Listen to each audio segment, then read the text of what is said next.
জলপাইগুড়ি জেলার রাজগঞ্জের বিডিও নিখোঁজ, সন্ধান চাই, এমনই ছবি ধরা পড়ল রাজগঞ্জ বিডিও অফিসের সামনে। বিডিওর বিরুদ্ধে গ্রেপ্তারি পরোয়ানা জারি হয়েছে, অথচ এখন তার কোনো খোঁজ নেই। শনিবার রাজগঞ্জ স্থানীয় এসএফআই এর সদস্যরা এই কাণ্ড করল। এদিকে বিডিওর মোবাইল ফোন বন্ধ। জলপাইগুড়ি জেলার রাজগঞ্জ ব্লকে বিডিওর বিরুদ্ধে দীর্ঘদিন ধরে খুনের অভিযোগ থাকলেও তাকে গ্রেপ্তার করতে না পারায় ক্ষোভে ফুঁসছে স্থানীয়রা। সম্প্রতি আদালতের নির্দেশে তার বিরুদ্ধে গ্রেপ্তারি পরোয়ানা জারি হয়েছে, অথচ বিডিওর কোনো খোঁজ মিলছে না। টানা 4-5 দিন ধরে তিনি অফিসে আসেননি বলেই জানা গেছে। শনিবার রাজগঞ্জ বিডিও অফিসের সামনে নাটকীয়ভাবে লিফলেট বিলি করল স্থানীয় এসএফআই সদস্যরা। লিফলেটে লেখা ছিল, রাজগঞ্জের বিডিও নিখোঁজ, সন্ধান চাই। পথ চলতি সাধারণ মানুষকেও টোটো ও বাইক থামিয়ে একই দাবি জানাতে দেখা যায়। এরপর অফিসের গেটের দুপাশে সেই লিফলেট সাঁটানো হয়। এসএফআই এর পক্ষ থেকে দিলদার মোহাম্মদ জানান, গরিব মানুষ, ছাত্র বা চাকরি প্রার্থীরা আন্দোলন করলে পুলিশ দ্রুত সক্রিয় হয়, অথচ একজন খুনে অভিযুক্ত প্রশাসনিক কর্তাকে ধরতে এত সময় লাগছে। আদালতের নির্দেশে গ্রেপ্তারি পরোয়ানা জারি হওয়ার পরও তাকে গ্রেপ্তার করতে না পারা পুলিশের ব্যর্থতা বলে অভিযোগ তুলেছে এসএফআই। এই ঘটনায় এলাকায় ব্যাপক চাঞ্চল্য ছড়িয়েছে। স্থানীয়রা প্রশ্ন তুলছেন, বিডিওর বিরুদ্ধে অভিযোগ থাকা সত্ত্বেও তাকে বাগে আনতে না পারা প্রশাসনের অক্ষমতা কি ইঙ্গিতবাহী?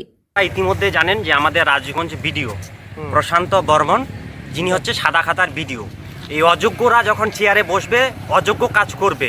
ইনি কলকাতার একজন স্বর্ণ ব্যবসায়ীকে অপহরণ করে নিয়ে এসে তাকে খুন করে।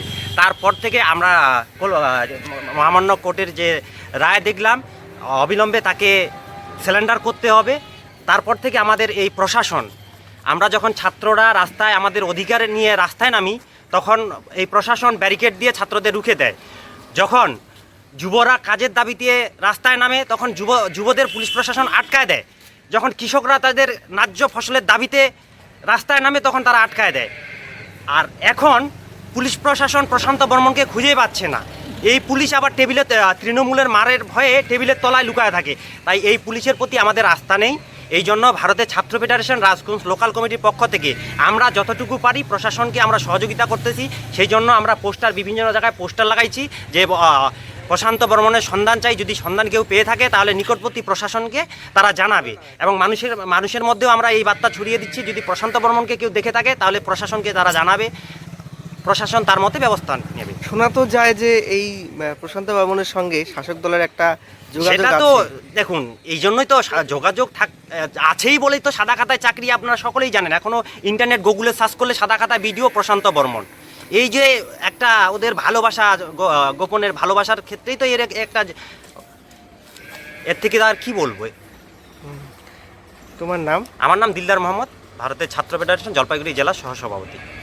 আজকে এই প্রশান্ত বর্মন যে খোঁজ পাওয়ার জন্য আপনারা স্থানীয়দেরও দেখলাম গাড়ি আটকে বা হ্যাঁ, আমরা মানুষের মধ্যে বার্তা ছড়াচ্ছি যে প্রশান্ত বর্মনকে যদি এই মুহূর্তে কেউ দেখে থাকে তাহলে তারা প্রশাসনকে জানাবে। আমরা প্রশাসনকে সহযোগিতা করতেছি, কারণ প্রশাসন বরাবরই শীত ঘুমে থাকে। হ্যাঁ, আমরা সেই শীত ঘুমটাকে আমাদের মাধ্যমে আমরা সেটা শীত ঘুমটাকে ভাঙাতে চাই।